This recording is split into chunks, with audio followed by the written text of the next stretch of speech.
Nice sound. All right, so today's lesson is day one of factor shortcuts. You can think of it as factoring tricks. Okay, there's some methods that are helpful for really specific tasks, and that's kind of what today's method is for. It's something that, like in the warm-up, it's kind of a spatial, like relating two parts of a diagram together, and that's what we're going to be using to be able to really do the reverse of FOIL. Because we remember FOIL, when we have it in this form where we have two binomials, two expressions like so, when they're multiplied together, we have to do that distribution times 2. We have to distribute that x, distribute the -2. We get here, down to these line of terms. We combine terms, and now we get into this form. So we've done this before. You remember we did this about a month ago. Okay. So now that we've learned about parabolas, maybe somebody here can tell me what form of the parabola is this equation right here. What form are we in when we have the A, the B, and the C? What's that form called? Standard form. Okay, so this is the standard. Standard form is pretty helpful because we can find the y-intercept like that. What's the y-intercept of this? -10. -10. It's always C. If we identify A, B, and C, we know that A is what in this case? A is? X squared. Not x squared. What's A? A is always the number. 1. Oh. It's the number right in front of x squared. So what's in front of x squared in this case? There's only one of them. So there's 1 right here. Okay. So we'll keep reviewing that one. So if A is positive, what do I know about the parabola? What's this going to look like? A is positive? It's going to be a smiley face. How did we forget that? So standard form tells me some things that I can find about graphing the parabola pretty quickly.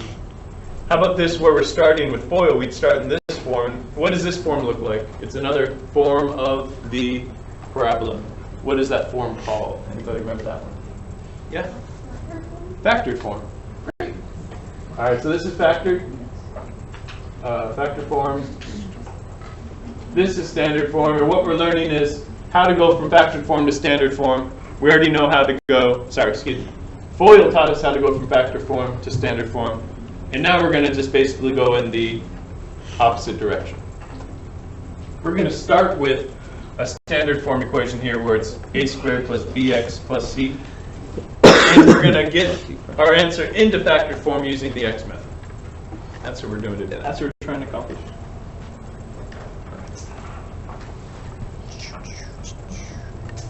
Great. Okay, so we're going to using the x method. This only works when a is equal to 1. Tomorrow we're going to learn how to do problems when we have an a over here that is more than 1 or less than 1. But today's method only works when this a value is 1. So when there's nothing out in front, that means that our a value is 1. So here are my steps. We get 2 colors here, color coordinate. We're going to place our b value right from the middle term in the top. So I'm going to take this positive 8, and I'm going to put it in the top, positive 8. Right. Part of step 1 is also putting c, which is the last term. We're going to put that in the bottom of our x. So I'm going to put that right there. Okay. So the middle number, our middle term, our b value goes in the top of the x. Our c value, which is the last term, goes in the bottom of the x. Okay. Now what I'm searching for are 2 additional numbers that go right here. These 2 numbers are going to be part of the answer. It's going to be part of the answer. So right off the bat, what we're really asking for, and that's why I put these little symbols here, we're looking for 2 numbers that multiply to give us positive 7, and those same 2 numbers that add to give us positive 8. So like the warm-up, it's kind of like a little logic trick. You have to think about it. Some of you will be able to automatically think of what goes there. if you don't or you get stumped, I want you to do this method here. We're going to, let's see, find all multiples of a bottom number here. So I'm going to take my bottom number, and I'll get out of the way one sec. So I'm going to take my 7 and just make a little table here. And let's see what we can do. 1 times what gives me 7? 1 times 7. Let's see. We were looking for whole numbers only, so 2 times something gives me 7, but it's 2 times 3.5, so I'm not going to use that one. Okay. Let's see. 7's prime, so actually I know it's 1 and 7 or 7 and 1. And it doesn't really matter which one I pick because everything's positive. It doesn't matter in this case.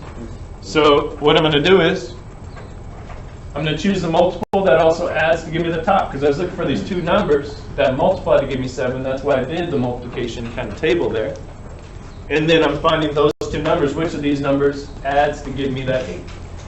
So our options are pretty straightforward, and there's not a wrong choice. So it doesn't matter which one goes where. You'll see why. Watch, I even changed it on accident. Okay. So the process is really related to the pattern of the X method. It helps us organize our information, and it kind of gives us a little logic game we need to do. So the last step is to place in the factored form right here. And I'm going to do this again and kind of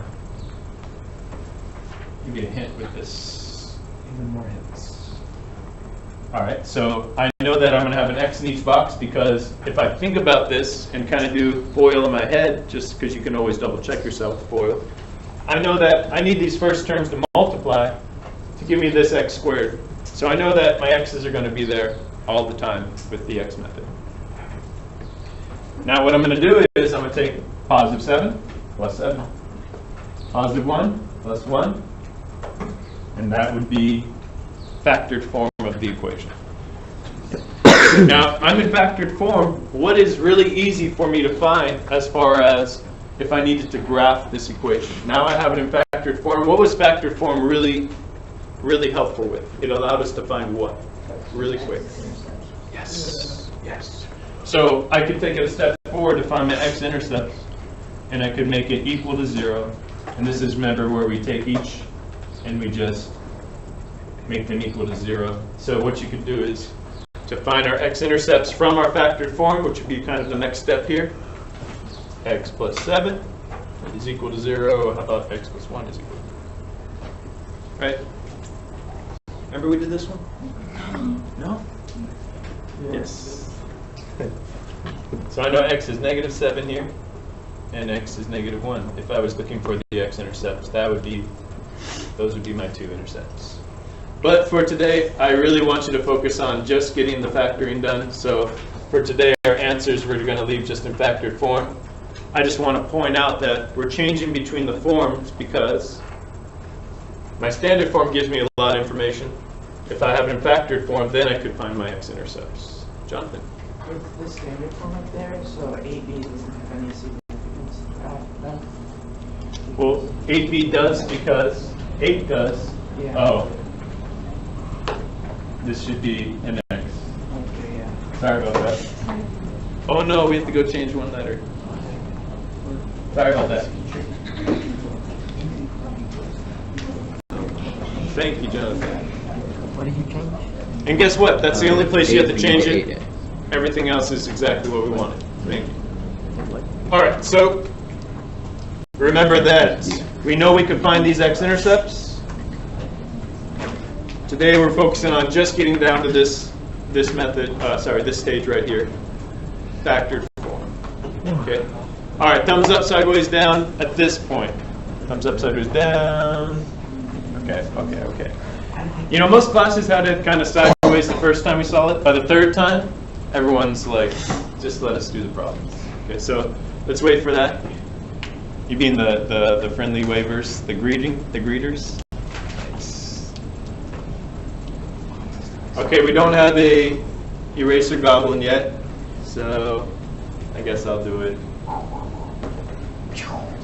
You can make sound effects.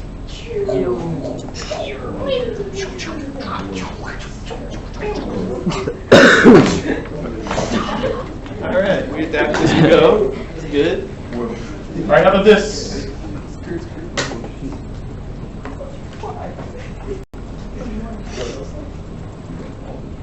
All right, here is my next quadratic. What form is it in right now? It's in standard form. I know I'm going to end up in factored form, so let's go ahead and set that up. I know my answer is going to be in factored form, so might as well write it there. All right, and then what do we need to put in the top part of the x? We're going to put our b value. -6.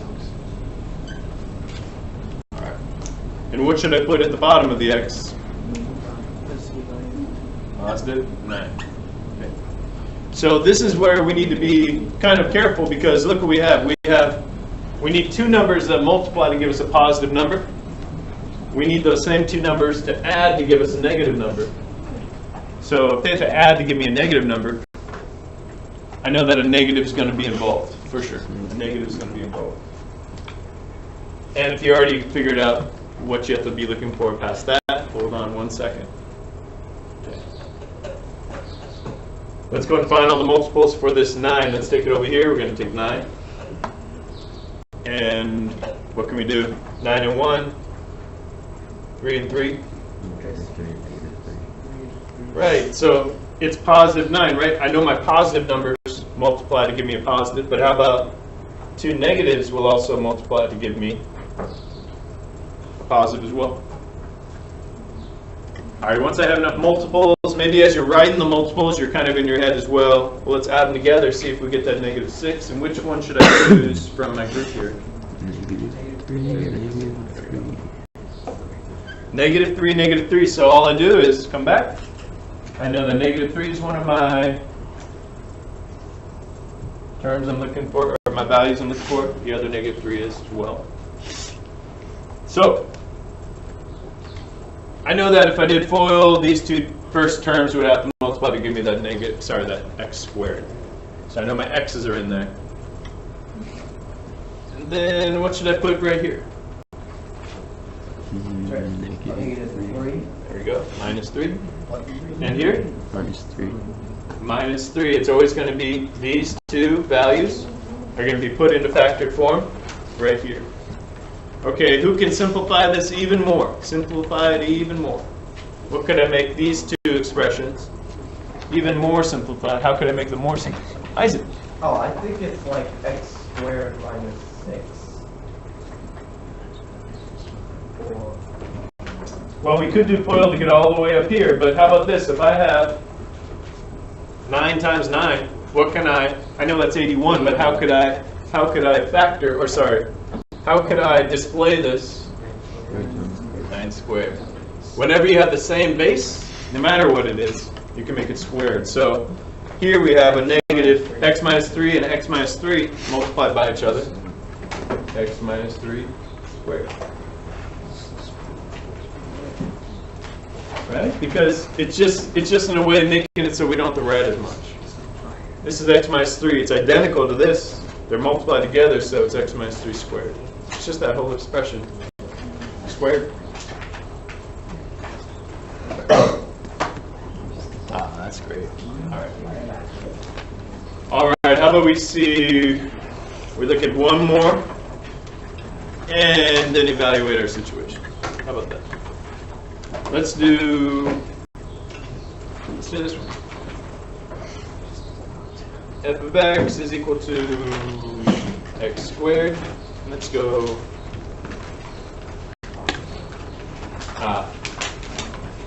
Let's go minus x minus 90. Yeah. So right off the bat, I know my answer is going to be in factored form. So hey, let's put the factored form here and then figure out what goes inside.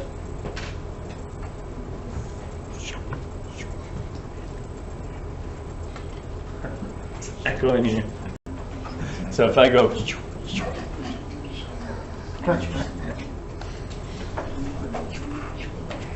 All right, X method.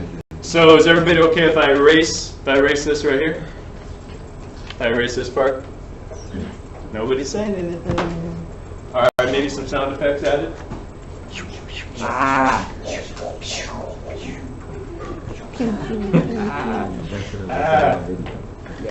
Being erased. Okay, what should I put in my top part of the X? Let's look at our equation.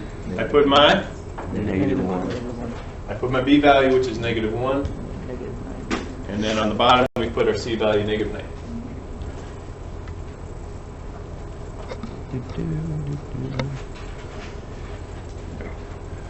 All right, then I have to look what multiplies to give me -90, and also will add to give me -1. Let's go ahead and look at -90. First off, it's a negative, so I know I have to have one number that is positive. How about the other number? Negative, because it ends up being negative when I multiply it. So one of them has to be negative. So what are some multiples of 90? I'd say if we didn't know, we could say 90 and -1, -1, 90, -10. -10 and 9, you could say -9 and 10. What else could we say? 2 and 45. You could say 3 and 30. 6 and 15. All right, let's stop. Wait, negative. All the negatives as well. All the negatives. Sorry. One of them has to be negative, right? Thank you. All right, so once we get enough multiples, you may have to dig pretty far, but as you're putting the multiples down, remember you're thinking, well, if I combine these numbers, how will I get a -1? Do any of my multiples that I just figured out allow me to get to -1 when I add them?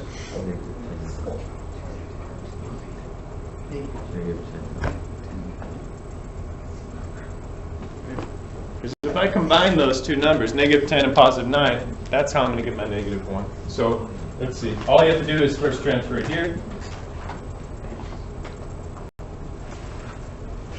And then I'm going to take those numbers right off the bat, and I'm going to put them into my factor form, x minus 10, x plus 9.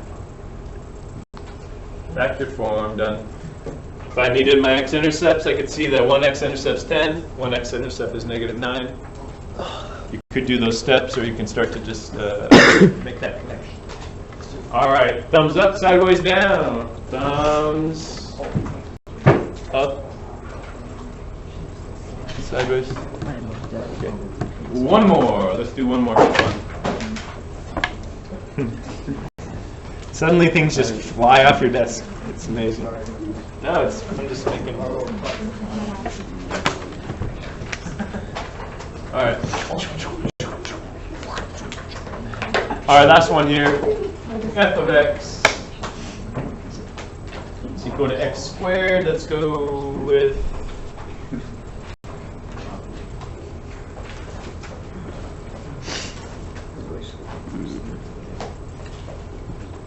x squared plus 15x minus 56. 1 second. Let's change that up. Let's go with making this negative and making this positive. There we go. X squared minus 15x plus 56.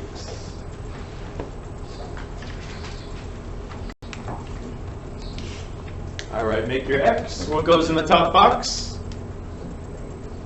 What goes on the top? Negative 15 goes on the top. That's our b value. And on the bottom, we get positive 56.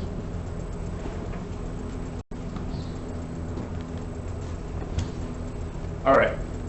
So here's the thing. We need two numbers that multiply to give me 56. So let's go ahead and take 56.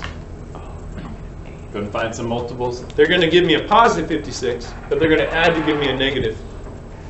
I know a negative has to be involved because when you combine them, you end up with negatives. What other kind of part of that can I figure out just from looking at these two numbers here? So I know there has to be a negative involved, and they have to multiply to give me a positive number. So what kind of numbers am I going to put here for my multiples, do you think? Negatives. They're going to all be negatives, right? Because a negative times a negative gives me the positive. We need two numbers to combine to give me a negative. So what I'm saying here is we're going to go negative 56 and negative 1. And then what other values multiply to 56? 26 and 2. What do you think? 26 and 2. Negative 26, negative 2, 28. What is 28? Oh yeah, 28. There we go. What else? Negative 8 and negative 7. That might be as far as we need to go. Remember, it's only whole numbers. It's only whole numbers. I see. Oh, negative 7 and negative 8. Okay, and when you have one version of it, you can put the other one, but it won't matter, and these are identical as far as multiplying. A times B or B times A, it doesn't matter which comes first. Yeah? Oh, I meant for the answer. Okay. Perfect. So what you were saying is now we have all these multiples, and which ones add to give me negative 15? You're pointing these out. Yeah. I think that is a great idea. Do these two numbers multiply to give me 56? Yeah. Positive, yes. Do they add to give me negative 15? Do they combine? Yes. Mm-hmm.